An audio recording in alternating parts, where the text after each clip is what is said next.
তাকে রেসপন্সিবিলিটিস নিতে হবে। তিনি মুখ্যমন্ত্রী, সবার মন্ত্রী, মুখ্যমন্ত্রী, পার্টিকুলার দলের না, মুখ্যমন্ত্রী।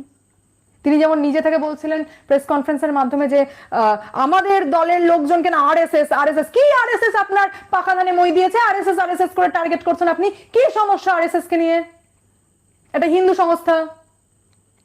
অন্য কোন দলের যে সমস্ত লিগ টিগ আছে ওগুলোকে নিয়ে আপনার সমস্যা নেই কেন? আমারও নেই, আমার কাউকে নিয়ে নেই, কিন্তু আরএসএস কে নিয়ে আপনার পার্টিকুলার সমস্যা কেন? আজকে বিজেপির পেছনে যদি আরএসএস এর স্ট্যাম্প না থাকতো, তৃণমূল কংগ্রেসের ট থাকতো না, লিখে দিলাম আমি আপনাদেরকে। এইবার যাদের ভোটে টিকে রয়েছে টিএমসি, তাদের ঘুম ভাঙানো উচিত। দেখুন কে অত্যাচারিত, হোসেনারা বেগম, কি, কে, কোথায়, কেন, কিভাবে, কি দোষ? বিজেপি করে বলে। আজকে শুধুমাত্র বিজেপির পেছনে আরএসএস এর স্ট্যাম্প লেগে আছে, সেই কারণেই আজকে টিএমসি